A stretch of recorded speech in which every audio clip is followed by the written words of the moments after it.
कल रात हिमाचल की राजनीति का पारा चढ़ गया। पवन काजल कांग्रेस की बैठक में नहीं पहुंच पाए, जिसके कारण शिमला में राजनीतिक हलचल अचानक बढ़ गई, क्योंकि चुनाव से जुड़े बड़े चेहरे शिमला में मौजूद रहे। लेकिन जब पवन काजल वहां नजर नहीं आए तो चर्चा छिड़ गई कि क्या पवन काजल पार्टी को अलविदा कहने वाले हैं। लेकिन इसके साथ ही आशा कुमारी भी रामलाल ठाकुर के साथ पार्टी में मीटिंग में नहीं पहुंच पाई, जिसका कारण आशा कुमारी ने तबीयत खराब होना बताया। लेकिन जानकारी के मुताबिक 2 से 3 घंटे तक आशा कुमारी और रामलाल ठाकुर अपनी बारी का इंतजार करते रहे। लंबे इंतजार के बाद जब उन्हें नहीं बुलाया गया तो वो वापस आ गए और आज की बैठक का हिस्सा बनेंगे।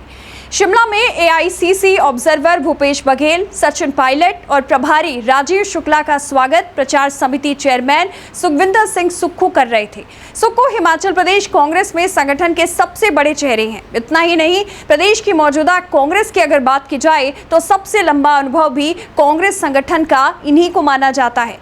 जब ये कांग्रेस के दिग्गज चेहरे प्रदेश में पहुंचे तो इस बात पर निगाहें थी कि कौन किसे कितना जानता है।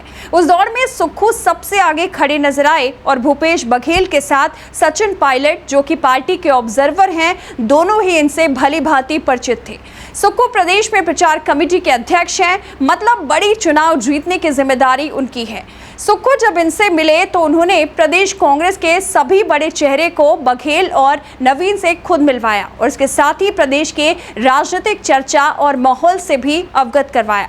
वहीं कांग्रेस विधायक पवन काजल ने इसका खंडन किया, कहा कि कांग्रेस का कार्यकारी अध्यक्ष कांग्रेस में ही रहेंगे।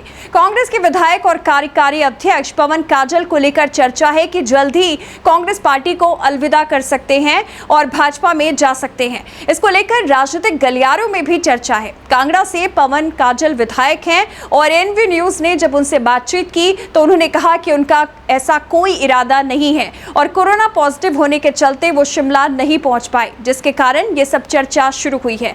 उन्होंने आगे कहा कि उनका टेस्ट होना है और विधानसभा भी है, पार्टी की बैठक भी है। ऐसे में अगर रिपोर्ट सही आ जाएगी तो कार्यकारी अध्यक्ष होने के नाते बैठक का हिस्सा बनेंगे।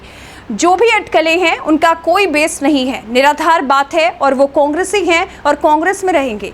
लेकिन प्रदेश में पवन काजल को लेकर चर्चा का बाजार गर्म है और उन्होंने इस चर्चा को विराम भी दे दिया है। लेकिन उनके बयान की सच्चाई आने वाला समय ही बताएगा।